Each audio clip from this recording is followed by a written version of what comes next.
as a politician, you've clearly been in situations where you've been baited, you've been poked and prodded because people have been looking for you to respond uncivilly.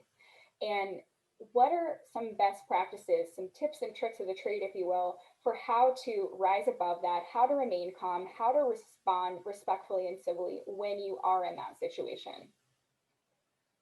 Well, I'll tell you, I haven't always been able to do that, and it's much easier said than done. And from my time on the El Paso City Council to serving in Congress to being on the campaign trail for Senate in Texas,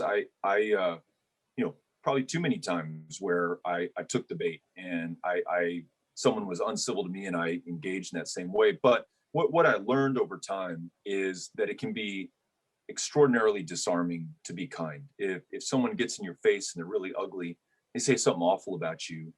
If you escalate, there's really no end to it. That person's then going to escalate from your comment. If instead you respond with some kindness, or you find the truth in what they said, as ugly as it might have been, as hurtful as the intent was, if there was something in there that is true about a policy or a position or a thing that has happened, and you can acknowledge that and acknowledge the pain that person feels that has prompted them to speak to you in that way. One, it's just I think the right and kind thing to do, and it's probably the thing my mom would want me to do, right? As she tried to raise me.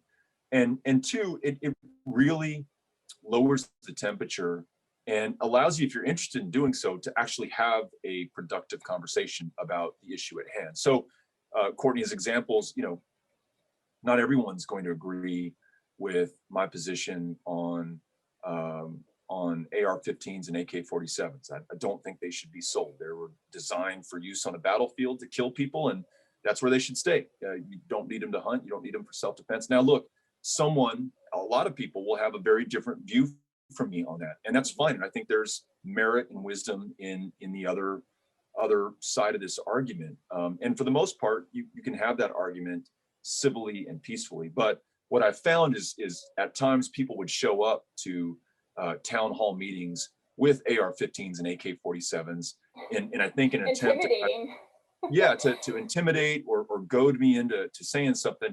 And very often, I would hand that person the microphone and I'd say, look, you obviously showed up to make a point. I see the gun, but here, take this microphone and tell us your position, and then allow me to respond. And you know what?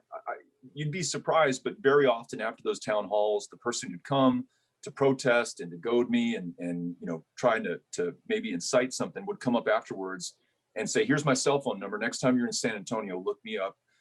Really enjoyed the conversation. So that won't happen in every case, but I do think there is a way to de-escalate and to turn down the heat on something so that you can have a conversation, and so that you address what you have asked us all to think about, which is disagreeing and doing it in an agreeable way, the civility that we're missing right now in America.